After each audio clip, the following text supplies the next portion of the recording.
దిద్దిన బొమ్మకు మళ్ళీ కవితలు వద్దిన పుస్తకమల్లే సంతోషంలో ముత్తుగా ఈ అమ్మాడి ఆరారు ఋతువుల అందం ఒకటిగా కలిపి వింతలు ఏడు పక్కకు జరిపే కొత్తగా పుంతలు తొక్కెను ఈ అరవిందం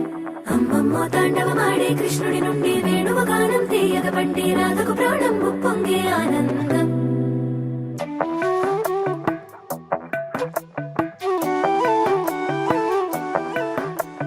మధురము కదా ప్రతొక నడక